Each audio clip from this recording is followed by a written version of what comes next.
غریبوں کی امداد کے لیے، اور اس کے لیے بڑی خوبصورت تعبیر ہے جو پورے قرآن میں اور کسی عمل کے لیے نہیں ہے۔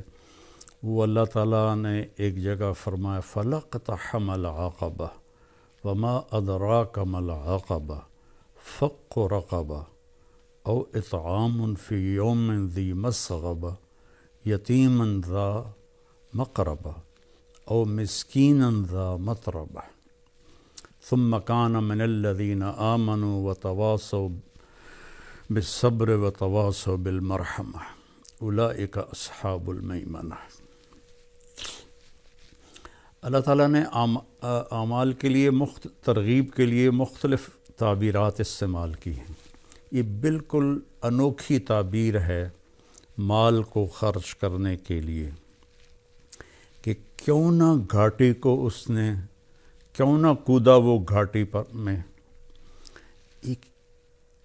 اس کی ہم آج اس کی طاقت کو سمجھ نہیں سکتے کہ آج جہاز ہیں، گاڑیاں ہیں، موٹریں ہیں، پل بن گئے ہیں، تو اس کو 1400 سال پیچھے لے جائیں کہ سفر ہے، آگے چڑھائی بھی ہے، آگے کھائی بھی ہے، اور اس کھائی کو پار بھی کرنا ہے۔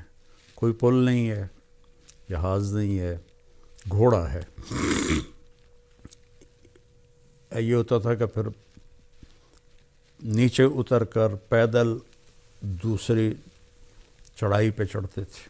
کچھ لوگ ایسے ہوتے تھے جو گھوڑے کو اٹھاتے تھے پیچھے سے لا کر، وہ چھلانگ لگاتا تھا، اور اس میں جان کا بھی خطرہ ہوتا تھا کہ گھوڑا نیچے گر سکتا ہے، اور وہ پھر الحمدللہ پار اگلے کنارے پر جا کر گھوڑا اترتا تھا۔ تو اس میں اشارہ ہے کہ تمہاری طبیعت پر یہ مشکل کام بتا رہا ہوں۔ کیا ہے کہ انسان کو پیسے سے پیار ہے، اس لیے اللہ نے پورے قرآن میں بِأَمْوَالِكُمْ وَأَنفُسِكُمْ وَجَاهِدُوا فِي سَبِيلِ اللَّهِ بِأَمْوَالِكُمْ وَأَنفُسِكُمْ وَتُجَاهِدُونَ فِي سَبِيلِ اللَّهِ بِأَمْوَالِكُمْ وَأَنفُسِكُمْ۔ اللہ نے پیسے کو پہلے ذکر کیا ہے، جان کو بعد میں ذکر کیا ہے۔ حالانکہ جان کی قیمت زیادہ ہے، پیسہ تو اس کے مقابلے میں کچھ بھی نہیں ہے، لیکن انسان ایسا حریص ہے کہ اپنی جان کو پیسے پہ لٹا دیتا ہے۔ خاص طور پر جو آج کی دوڑ لگی ہوئی ہے، لوگوں کو نہ اپنی صحت کی پرواہ ہے، نہ بچوں کی پرواہ ہے، نہ گھر کی پرواہ ہے، بس سارا دن پیسہ پیسہ پیسہ، تو پھر اسے خرچ کرنا مشکل ہوتا ہے۔ تو اس لیے اللہ نے یہ ایک خوبصورت تعبیر دی، لگاؤ چھلانگ۔ ہماری پنجابی کی ایک مثال ہے، جھگی پھوک تماشا ویکھ۔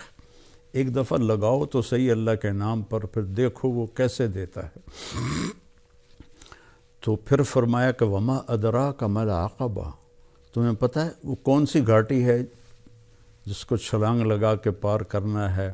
وہ ہے فق و رقبہ۔ جن لوگوں کی گردنیں پھنسی ہوئی ہیں، کوئی بیماری میں ہے، کوئی قرضے میں ہے، کوئی قید میں ہے، کوئی کسی مشکل میں ہے، کسی کی بچی جوان بیٹھی ہے، ہاتھ میں ایک پیسہ نہیں ہے، کوئی بیمار ہے، علاج کے لیے کچھ نہیں ہے، کتنے مسائل ہیں کہ گردنیں پھنسی ہوئی، کوئی قرض میں ڈوبا ہوا ہے تو اس کی گردن پھنسی ہوئی ہے۔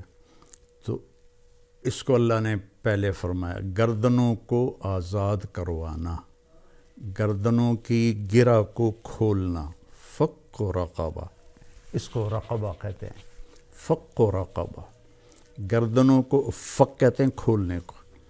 تو اگر آپ اپنے چاروں طرف نظر دوڑائیں تو کروڑوں نہیں اربوں انسان ہیں جن کی گردنوں میں پٹا پڑا ہوا ہے مختلف مصائب کا، مسائل کا، چونکہ سود کی وجہ سے پیسہ سمٹ کے چند ہاتھوں میں آ گیا ہے، اور عموماً لوگ روٹی سے بھی محروم ہیں۔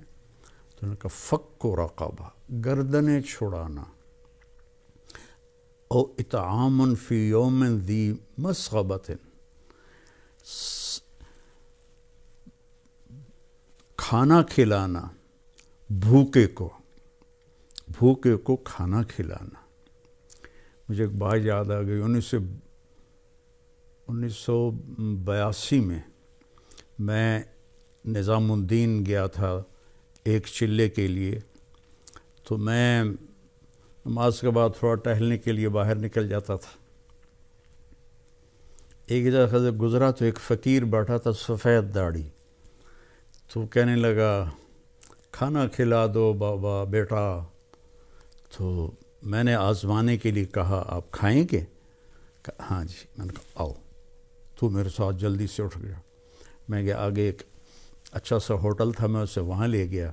میں نے کہا بابا جی کیا کھاؤ گے؟ کہنے لگا بریانی کھاؤں گا. تو میں نے بریانی کا آرڈر دیا. ایک بڑی پلیٹ آئی, اس پر ایسے ٹوٹ کے پڑا. میں نے پوچھا اور منگاؤں؟ میں نے ایک پلیٹ اور منگوائی. پھر اس نے وہ ایسے کھا کے, جب وہ کھا کے اس نے سر اوپر کر کے کہا الحمدللہ بیٹا آج 3 دن کے بعد کھایا ہے.